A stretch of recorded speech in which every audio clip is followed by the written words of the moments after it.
Berlatar di masa depan yang tidak terlalu jauh, dunia telah berubah menjadi tempat yang panas, kering, dan nyaris tak layak dihuni. Hujan tidak pernah turun lagi.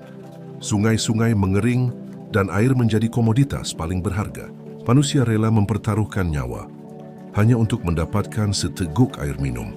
Di tengah kondisi yang menyedihkan ini, seorang petani bernama Ernest tinggal bersama kedua anaknya Mary dan Jerome di sebuah wilayah yang jauh dari keramaian. Suatu hari, dua pencuri nekat membobol sebuah saung milik Ernest, tempat sebuah sumur tua berada. Namun usaha mereka gagal total. Sang petani berhasil menembak salah satu pencuri, sementara pencuri yang lain tewas ketika mencoba melawan. Air memang sudah menjadi alasan orang untuk melakukan apa saja, termasuk mencuri dan membunuh. Ernest tidak pernah pergi sendirian.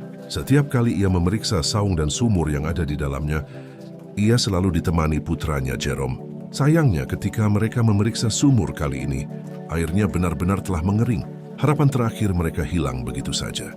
Untuk bertahan hidup, Ernest menjalin hubungan barter dengan para pekerja pipa air yang bekerja jauh di wilayah perbukitan. Dengan membawa botol-botol minuman beralkohol menggunakan seekor keledai, ia naik turun bukit demi menukarkan barang itu dengan sedikit air. Pekerja pipa memang membutuhkan alkohol untuk melepas lelah, dan Ernest butuh air untuk menyiram tanahnya.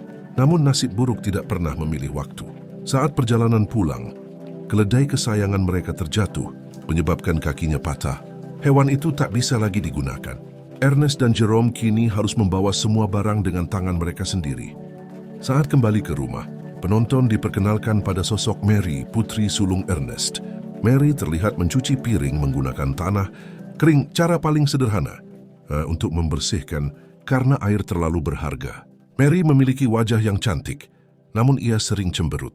Bukan tanpa alasan, ia menyimpan rasa kecewa pada ayahnya yang selalu melarangnya bertemu pacarnya, Fleming. Keesokan harinya, Ernest dan Jerome pergi ke pelelangan robot untuk mencari pengganti keledai mereka.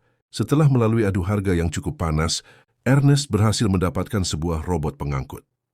Robot itu cukup kuat untuk membawa beban berat dan membantu pekerjaan sehari-hari. Dalam perjalanan pulang, Ernest sempat singgah untuk membeli air, dan disitulah ia bertemu Robbie, seorang pemuda miskin yang sering memanfaatkan istri serta bayi kecilnya untuk mengemis air. Ernest, yang masih memiliki hati nurani, memberikan satu jerigen air sambil menasihati Robbie agar tidak terus-menerus memanfaatkan bayi kecilnya. Sesampainya di rumah, ketika Ernest sedang memperbaiki robot barunya, muncul Fleming, pacar Mary. Ia sengaja datang hanya untuk mengajak Mary keluar. Ernest menolak dengan tegas, bukan karena benci, tapi karena ia khawatir. Di tengah dunia yang keras seperti ini, salah langkah sedikit saja bisa berakibat fatal. Ernest hanya meminta Fleming bersabar hingga musim hujan datang kembali. Jika memang ia serius ingin melamar Mary. Beberapa waktu kemudian, Ernest dan Jerome kembali ke sumur tua dan membongkar saung lama di sana. Ernest memanfaatkan sumur kering itu sebagai perangkap hewan, berharap ada kijang atau garangan yang masuk dan bisa mereka makan. Namun sesampainya di rumah, mereka dibuat terkejut. Robot baru mereka hilang. Ernest langsung teringat Fleming, satu-satunya orang yang sempat melihat robot itu sebelumnya. Tanpa banyak bicara, Ernest menuju rumah Fleming dan bertanya pada ayahnya. Benar saja, Fleming baru saja pergi ke bukit tempat para pekerja pipa. Ernest menyusul dengan cepat. Namun sesampainya di sana, ia justru dituduh mencuri uang dan jatah air para pekerja. Terjadi baku hantam, dan Ernest berhasil kabur dari kejaran mereka. Dalam perjalanan pulang, Ernest menemukan Fleming sedang mabuk berat, duduk sendirian sambil membawa botol alkohol. Ernest mengikatnya dan menyeretnya turun bukit, berniat menyerahkan Fleming ke polisi. Panas matahari sangat menyengat. Langkah Ernest semakin berat. Ketika ia beristirahat sejenak, disinilah segalanya berubah. Fleming tiba-tiba melihat Ernest kelelahan. Sebuah pikiran jahat melintas dalam benaknya. Ia mengambil batu besar dan menghantam kepala bagian belakang Ernest. Darah mengalir deras. Ernest jatuh tersungkur. Namun bukannya menolong, Fleming justru menyeret tubuh Ernest hingga sang petani tewas karena kehabisan darah. Setelah membunuh calon ayah mertuanya, Fleming kembali ke rumah Ernest seolah-olah tidak terjadi apa-apa. Sementara itu, Jerome yang khawatir naik gunung mencari ayahnya. Namun yang ia temukan justru berita duka dari para pekerja pipa, jasad. Ernest telah ditemukan terseret oleh robot yang sebelumnya hilang. Kematian sang ayah membuat Jerome diliputi amarah. Ia menghancurkan robot itu dengan palu. Fleming pun mulai memanipulasi Jerome dan Mary, berlagak baik hati untuk mengambil alih tanah keluarga tersebut. Dengan uang curiannya dari para pekerja pipa, Fleming membayar mereka untuk membangun saluran air menuju tanah Ernest. Butuh waktu berbulan-bulan, namun akhirnya tanah yang tadinya kering kerontang berubah menjadi lahan subur yang penuh tumbuhan gandum. Perlahan, sikap Jerome terhadap Fleming melunak. Fleming mulai diterima sebagai calon suami Mary dan bagian dari keluarga. Namun kedamaian itu tidak bertahan lama. Seorang petugas bank datang membawa kabar buruk. Ernest memiliki hutang yang belum dibayar, dan tanah itu sudah dijaminkan. Jika hutang tidak segera dilunasi, tanah akan disita. Tak ingin kehilangan tanah yang sudah berhasil disuburkan, Fleming bertekad mencari uang cepat.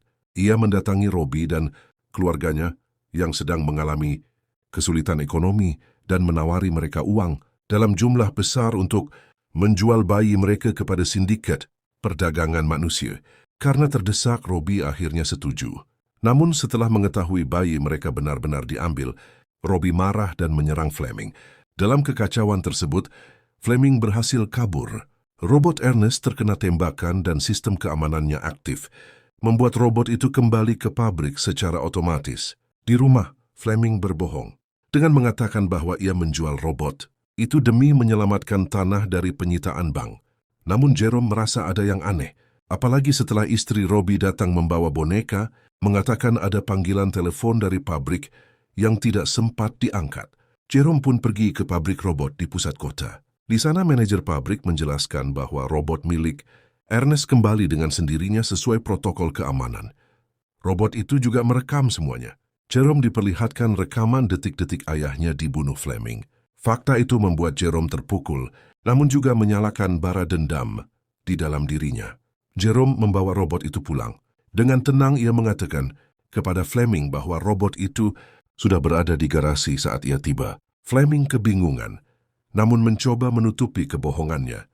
Keesokan paginya, Fleming mengajak Jerome berburu untuk mengalihkan perhatian. Saat Fleming berjalan membelakangi, Jerome sempat menodongkan senapan, tetapi ia menahan diri. Balas dendam membutuhkan waktu yang tepat.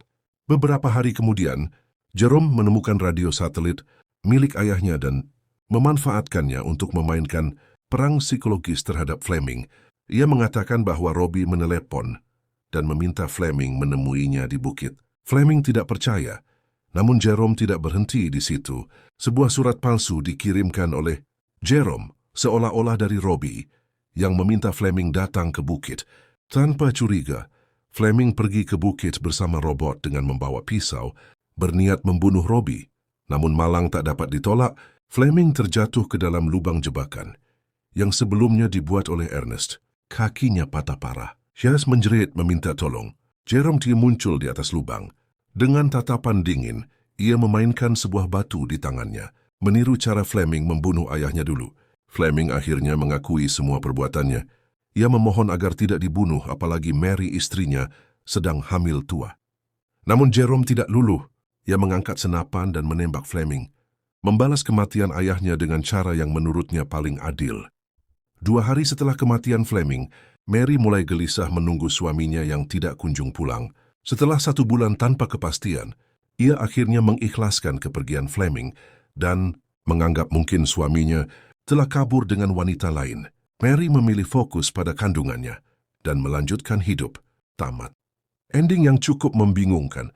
Pesan moral yang bisa kita ambil adalah jangan berlebihan dalam mencintai hingga menjadi keterikatan, dan jangan pula berlebihan dalam membenci hingga membawa kebinasaan.